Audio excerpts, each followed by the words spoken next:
Welcome to Life After Dragon Ball Super, where we are reviewing GeGeGe no Kitaro Episode 1 and 2, the successor to Dragon Ball Super's Fuji TV time slot. Okay, so this is a review show that was created specifically after the backlash that GeGeGe no Kitaro was receiving from the Dragon Ball community. People were talking it down because it was replacing Dragon Ball Super and they didn't want to give it a chance. And it's because of this I've decided to go ahead and make this this review.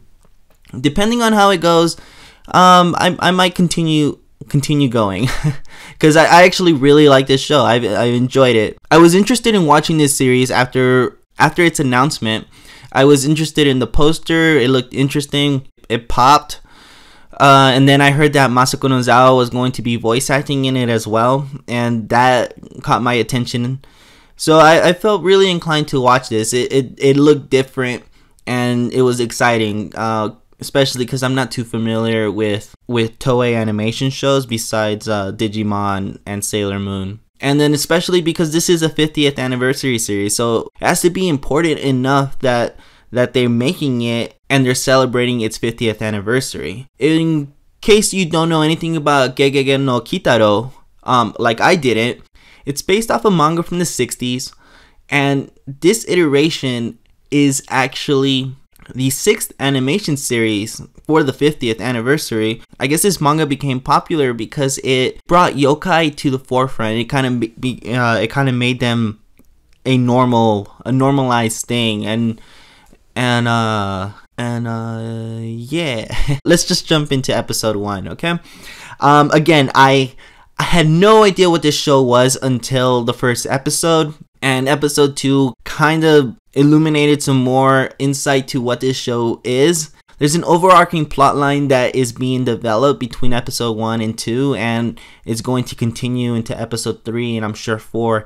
So episode 1, I found the opening to be creepy, but I love the song. It has a nice tune and it stayed in my head for a bit. It has like this weird opening sequence where this hipster vlogger guy is running in the streets, and he has the selfie stick recording himself, and he's announcing that he's going to be running through traffic, and he's yelling, "Subscribe to my channel, I'm the main character and you're all side characters," and everybody in the cars are all yelling at him or like, "Get off the road, idiot," and things like that. And I didn't catch it at first, but after watching it a second time, almost 100% sure that it's a jab at Logan Paul's visit to Japan because he was such a dick. Alright, so anyway, so the vlogger's running around and he turns into a giant tree, and everybody in the streets, they stop what they're doing and they take pictures of the tree, and then they also become a tree.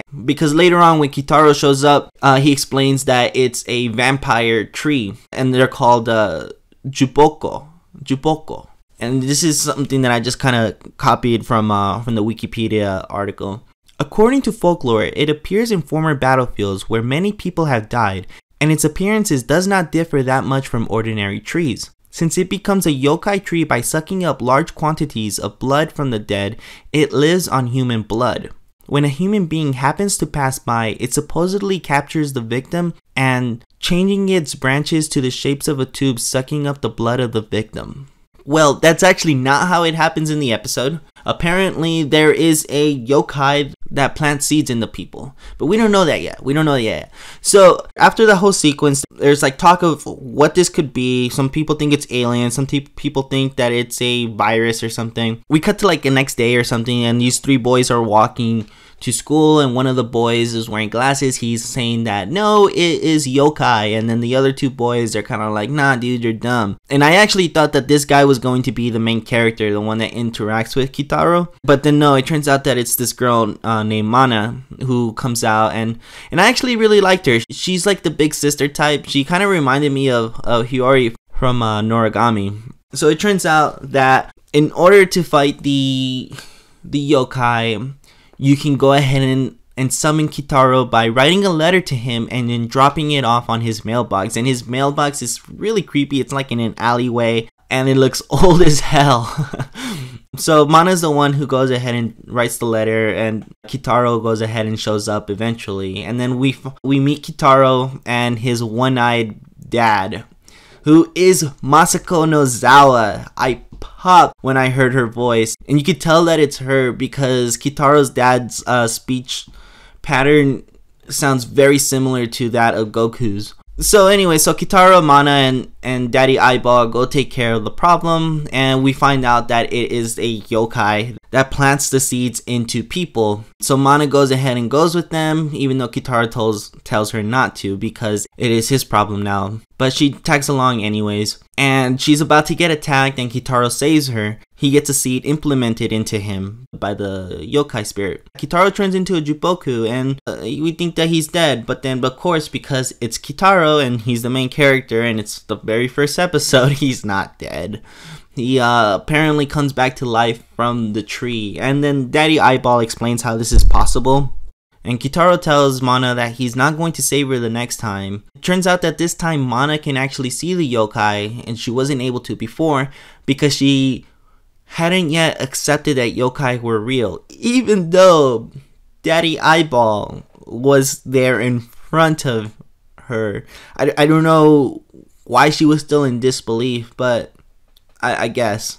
And then so the episode ends with Kitaro beating the yokai by like hitting it in the eye. Just when we think the episode's over, this mysterious yokai cloaked in black stands from afar and shoots an arrow right into Kitaro's back. And the episode ends with him falling over. So that's episode 1. I liked it. I really liked it. But anyways, let's go ahead and go into episode 2 because the episode just ended on a cliffhanger. In episode 2, we go ahead and meet the rest of the cast. I immediately liked Neko Musume, who's a cat girl. And then there's also this other character, Nezumi Otoko, who is a rat boy. Neko Musume shows that she doesn't care for Mana since she's the one who saved Kitaro's life. We go ahead and see the sequence of how Kitaro's life is saved. Mana went ahead and carried Kitaro all the way back to the edge of the spirit world where Daddy Eyeball and some of his friends take Kitaro. And it turns out that Kitaro survived because of the vest that he wears. It has some type of special magic on it or something that prevents penetration. The arrow turns out that it has like a pentagram on it, and that's pretty much the end of it. And then like the plot of the episode kind of kicks in where we see Nezumi Otoko. He happens to wake up this yokai by pissing on its talisman. He pisses on the talisman and the yokai wakes up and turns really big and recruits Nezumi Otoko to plan out his scheme to take over Japan. Nezumi Otoko manages to purchase a record company using gold bars that he received from the yokai that he pissed on. And by owning the record company, he is able to successfully enter a coliseum full of thousands of people so that the yokai that he is now working for can absorb them. And then Kitaro and friends show up with Mana, who happens to just be there as well since two of her friends were attending the concert. So it turns out that Nezumi Otoko's boss yokai is named Miyage Nudo. He sucked up a stadium of exactly 49,996 people, and he needed 4 more people to take over Japan. I looked up the wiki for him as well, and it says, when climbing a small slope at night, something taking on the appearance of a little bozu would appear in front, and by looking up it would become taller, and the person looking at it will fall down backwards.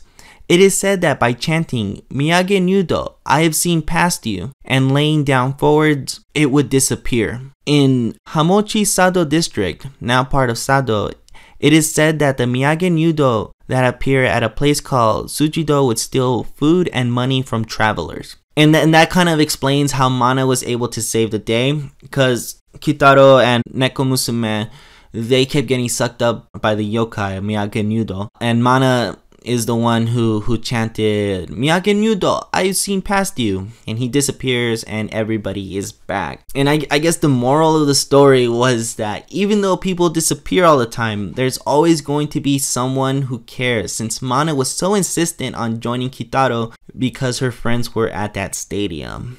and it's kind of like a happy ending. Oh, except for Nezumi Otoko, who ends up getting away carrying like this suitcase of like gold bars, and they turn out to be rocks. And and then the people that he bought the record company from, they show up and they're ready to beat him up because the gold bars that he used to purchase the record company were also made of rocks. And so he kind of gets what he deserves, since he's the one who caused all of this.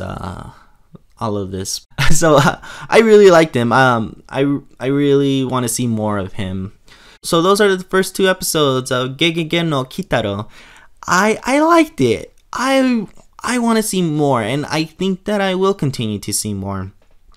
Anyways, let me know what you guys think of it, and if you guys would mind watching more.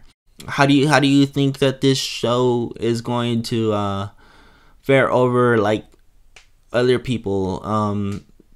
If you are coming from the Dragon Ball Super fan base and you are super pissed, let me know. I want to hear you being super pissed. And if you're just a casual anime viewer and you happen to see this and you wanted to know about GeGeGe no Kitaro, it's old. It's old. It's apparently gotten an anime adaptation once every decade. So I guess this is this decade's adaptation, and we'll see how it goes. Anyways, thanks for watching.